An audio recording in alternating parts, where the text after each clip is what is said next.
welcome to the part number 4 in a 5-part series in Leading with Personal Power by trusting yourself more and doubting yourself less.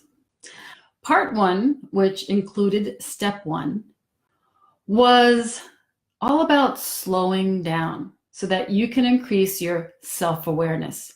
Almost every transformative change that you choose to take starts with self-awareness, and slowing down to notice how you're showing up is key.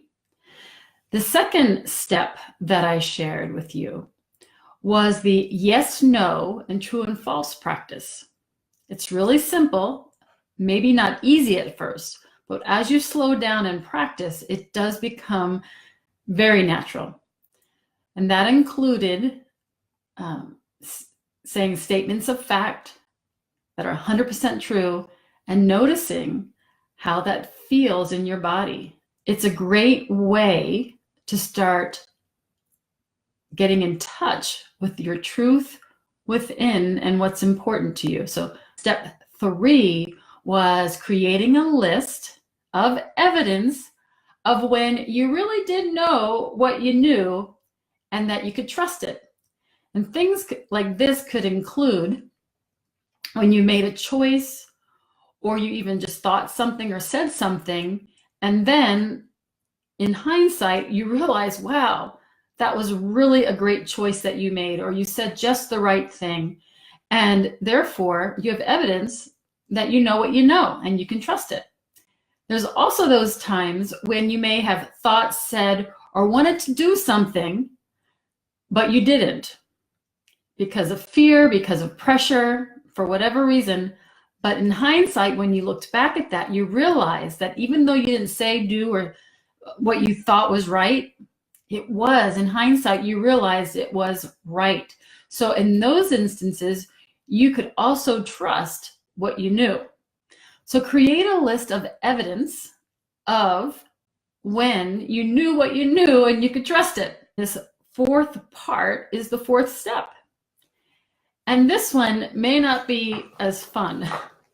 This one is all about taking a look at your history and seeing when you were negated, when you said or did something or needed something or wanted something and you got the message that it wasn't right or you were wrong, that you can trust it. And so, for example, in my life, the earliest memory I have of something like this, and it was a biggie, was when I was about 3.5 years old in California. And I just knew from the earliest days of my life that I'm here to help people, that I'm here to serve and empower. That's just who I am and who I was. And so when I was 3.5, I was in California and I was with my cousin Vincent, and we were playing doctor, and he was the patient. And so I was lifting up his shirt because I wanted to listen to his heart, because I was the doctor. I was supposed to help him and fix him, though, you know, it was pretend because there was nothing wrong with him. And as I was doing this, and I was really so excited, and I just knew this was true for me, being a healer or someone who empowers and serves another, my father walked into the room and screamed. And I mean, he really screamed, and he threatened me, and he told us to never do that again. If he ever found us doing that again, he was going to hit us, get out of the room. You know, I was a little girl. I was 3.5. I was innocent. I was just playing doctor. But it seemed that years later, I realized my father thought that we were up to no good. We were doing something sexual. I didn't even know what sex was at that time. And that scarred me. And I had many instances over my life, young life in childhood and early adulthood, where someone in an authority position told me that who I was, what I was doing, what I was saying was wrong. So I started to not trust me, because either if I did what was natural for me or what I knew, I got punished for it, or I had all these voices telling me that it wasn't right. And these things can be really simple too. So for example, you may be aware, you may have done this to yourself with your children, or it may have happened to you, or you hear people say this. So a child, you know, like is hungry all the time. I mean, even I'm hungry all the time. But for example, my son never stopped being hungry. He could eat a huge meal and 3 helpings, and in an hour or two, he'd be hungry again.